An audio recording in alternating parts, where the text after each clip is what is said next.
అందరికీ నమస్కారం. Welcome to MSK talks. 2016 నుండి ప్రస్తుతం వరకు ట్రైబల్ హాస్టల్స్ ఏదైతే గిరిజన ప్రాంతాల్లో ఉండే ట్రైబల్స్ హాస్టల్లో సుమారు 45 మంది పైగా వివిధ కారణాలతో చనిపోతే దీనికి గాను రంజిత్ కుమార్ అనే వ్యక్తి హైకోర్టులో ఒక బిల్లు వేశారనమాట.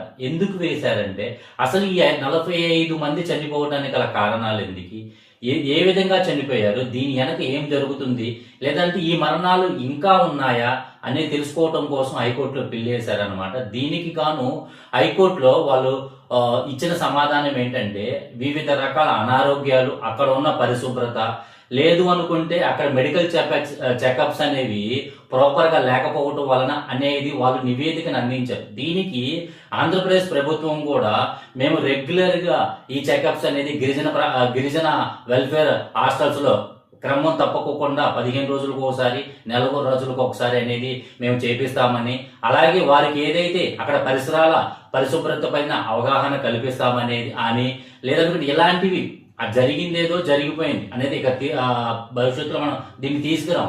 భవిష్యత్తులో దీన్ని పునరావృతం కాకోకుండా ఈ మరణాల సంఖ్య అనేది భవిష్యత్తులో కలగకుండా దానిని తగ్గించే విధంగా మేము ఏదైతే చర్యలు తీసుకుంటామో అన్ని రకాల చర్యలు మా కూటమి ప్రభుత్వం ఖచ్చితంగా తీసుకుంటుందని, అలాగే వాళ్ళకి కావాల్సిన మెడికల్ చెకప్సే కానీ, లేదనుకుంటే మెడికల్ దాని మీద అవగాహనే కానీ, లేదనుకుంటే సోషల్ ఇంకా ఏదైనా సరే మేము అందించడానికి రెడీగా ఉన్నామని చెప్పేసి గవర్నమెంట్ అనేది వీళ్ళకి రిప్లై ఇచ్చింది అనమాట. దీని ఫైనల్ కన్క్లూజన్ వచ్చేసి జనవరి 2026 లోపల ఇవ్వాలని చెప్పి హైకోర్టు స్టే ఇచ్చిందనమాట.